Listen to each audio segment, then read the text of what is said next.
Hello అందరికీ నమస్తే. Welcome to అత్తమ్మ రుచులు. మీలో ఎవరైనా మిగిలిపోయిన అన్నంతో ఎప్పుడైనా సరే వడియాలు చేసుకున్నారా? చేసుకుంటే ఎలా చేసేవాళ్ళో కామెంట్ చేయండి. అలానే ఇక ఈ వడియాల విషయానికి వస్తే చాలా టేస్టీగా ఉంటుందండి. నేను ఎప్పుడు అన్నం మిగిలిపోయినా సరే ఆ నెక్స్ట్ డే ఎండగా ఉంటే వడియాలు అయితే చేసి పెట్టేస్తాను. అవి మనకి 6 నెలల నుంచి సంవత్సరం వరకు నిల్వ ఉంటాయండి. మరి ఇది ఏ విధంగా తయారు చేసుకోవాలో, దీనికి కావాల్సిన పదార్థాలు ఏంటో లేట్ లేకుండా వీడియోని స్టార్ట్ చేసేద్దాం. అన్నం వడియాలు తయారు చేసుకోవడానికి నేను ఇక్కడ రాత్రి అన్నం వండుకున్నానండి. మిగిలిపోయింది, ఆ అన్నాన్ని తీసుకున్నాను. మీకు ఎక్స్ట్రా రైస్ ఉన్నా, ఇక వేడి అన్నం కాకుండా చల్లగా అయిపోయినాక ఆ అన్నం తీసుకొని ఈ వడియాలైనా పెట్టుకోవచ్చు. అందులోకి రుచికి సరిపడా ఉప్పు, కాస్త కారం, అలానే ఒక టీ స్పూన్ వరకు జీలకర్ర వేసేసుకొని బాగా కలుపుకోవాలి. అన్నం బాగా పొడిగా ఉంటే నీళ్ళు చేతికి ఇలా తడి చేసుకుంటూ కలుపుకుంటే సరిపోతుంది. కానీ నేను కుక్కర్లో రైస్ వండుతాను కాబట్టి నాకు కాస్త మెత్తగానే ఉందండి.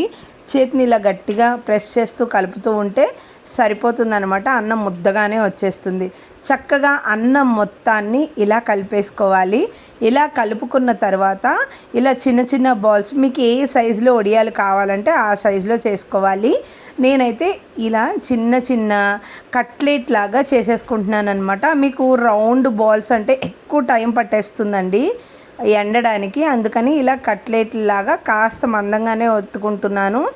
మరీ పల్చగా ఒత్తుకుంటే ఇరిగిపోతాయి అనేసి ఇలా నా దగ్గర ఉన్న రైస్తో మొత్తంతో నేను ఇలా కట్లెట్స్ లాగా ఈ వడియాలు చేసేసుకుంటున్నాను. ఎందుకంటే ఈ కట్లెట్స్ని మనం ఈ సైజులో చేసినప్పటికి కూడా ఎండిన తర్వాత చిన్న సైజులోకి వస్తాయండి.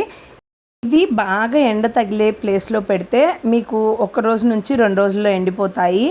లేదు కాస్త ఒక మాదిరిగా ఎండ తగులుతుంది అనే ప్లేస్లో పెడితే మీకు 3-4 రోజులు ఖచ్చితంగా పడతాయి అన్నమాట. నేను టెర్రస్ మీద పెట్టకుండా ఇంటి ముందు ఉన్న మెట్ల మీద పెట్టానండి. నాకు 3 రోజులు ఎండడానికి టైం పట్టింది.